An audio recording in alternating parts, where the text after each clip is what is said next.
Where we at today is Caitlin Clark is currently on the Indiana Fever basketball team with a brand new coach from players that is new here, saying that they're going to run a motion style offense. She said she's going to run the ball, take the ball out of Caitlin's hands. She said she's going to run and react. Is Stephanie White secretly trying to destroy Caitlin Clark's career?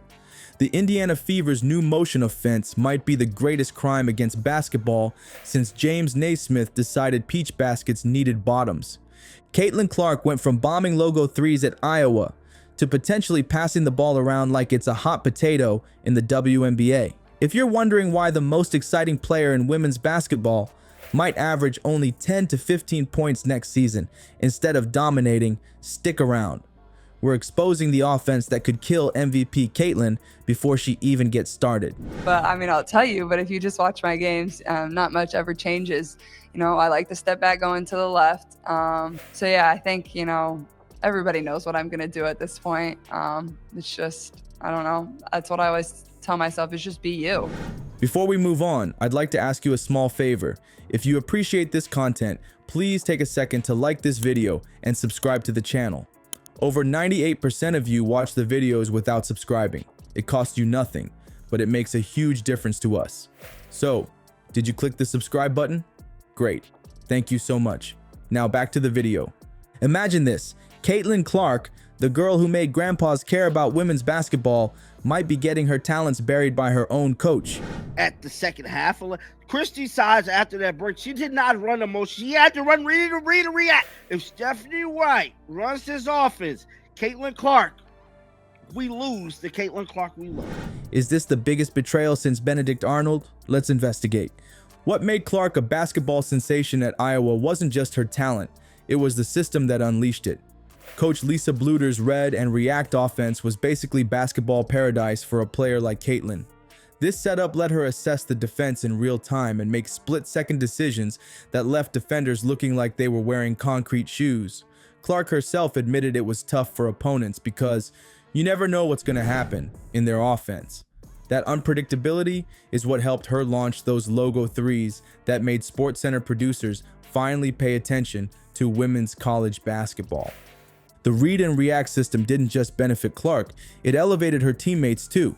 Players like Kate Martin suddenly looked like Klay Thompson at times because the offense created opportunities for everyone, but it was clear who the star was. A read and react offense make players around them better, but it's ran through one specific player. You just watch Debbie Antonelli's videos that she's been putting on Twitter, because I gave an entire scouting report, and that's why I take pride in getting on the defensive glass and pushing the ball. Because I just think it's so hard to guard us, especially with the way our 4s and 5s run the floor. Clark had the green light to pull up from anywhere, anytime, creating those viral moments that got your uncle texting you about women's basketball for the first time ever. But now, things are looking dramatically different with the Fever. Sophie Cunningham spilled the beans about the team's new offensive approach, describing it as a run and gun kick and shoot motion offense. Translation: everyone passes the ball around like it's radioactive until someone takes a probably mediocre shot as the shot clock expires. Gone are the days of Clark pulling up from the parking lot with confidence. If you've watched motion offenses in the WNBA, you know exactly what I'm talking about.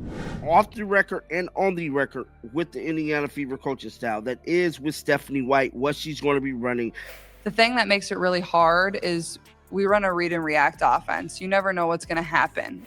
We want to get out in transition. But I think for me, the area I want to thrive in is always transition. Look at this clip. It's like watching paint dry if the paint was also playing terrible basketball. Pass, pass, pass.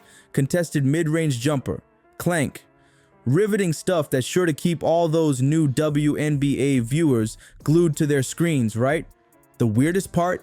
Coach Stephanie White initially seemed to be on board with the read and react approach that made Clark a superstar. Back in December, White was all about playing with pace and letting players use their instincts. Then suddenly veterans like Jania Bonner and Natasha Howard arrive, and poof, we're switching to a motion offense. So what happened? Did someone show White a PowerPoint presentation on how to make basketball unwatchable, a coach's guide? This system change could tank Clark's scoring average from her collegiate 23 points per game to maybe 10 to 15 in the pros. That's like hiring Gordon Ramsay to make microwave dinners.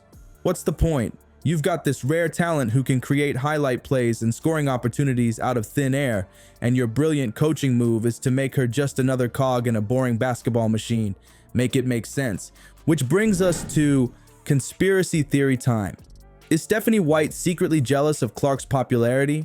Picture White showing up to her first day, seeing all these Caitlin Clark jerseys, hearing all this Caitlin Clark hype, and thinking, not on my watch. Maybe she's thinking, I was a college star too, you know. Where were my ESPN highlights? White sees all those number 22 jerseys and decides nobody's going to outshine the coach. Is that actually what's happening? Probably not, but it's more entertaining than whatever the Fever's offense is going to look like. She said she's going to run the ball, take the ball out of Kayla's hands. She said she's going to run and react. You can't scout that. Like, you can try all you want, you can work on actions, but you never know what we're going to do. Be a basketball player. And that's why people like watching Iowa women's basketball, is because we make reads, we have fun, we play up tempo. But the real reason might be even more ridiculous than jealousy. Here's the big insight. Stephanie White might not be trying to ruin Clark's career intentionally. She might just be a terrible coach making terrible decisions. It's like she watched Clark dominate college basketball and thought, let's fix what isn't broken. This is basketball coaching 101. When you have a generational talent, you build around their strengths, not force them into a system that minimizes what makes them special. The shift from read and react to motion offense isn't just a minor adjustment. It's a fundamental change in philosophy. The read and react gave Clark freedom to create and make decisions based on what she saw developing. The motion offense is more structured, more predictable, and honestly more boring. It's the basketball equivalent of taking a Ferrari and only driving it in school zones. We're potentially watching one of the most puzzling coaching decisions in recent memory unfold in real time. White has a player who not only elevated her college team, but also elevated the entire sport's visibility, and her response is to change what made Clark successful in the first place. It's almost impressive how backward this approach is. So here's the real kicker in this whole basketball drama. The WNBA is finally getting mainstream attention. And what does it do? Shoots itself in the foot. It's the classic case of the league becoming its own worst enemy. From players that is new here, saying that they're going to run a motion style offense. And I think that's the best way to play basketball, is you're just making reads, you're using your brain. And Coach Butter says, just be a basketball player, don't be a robot.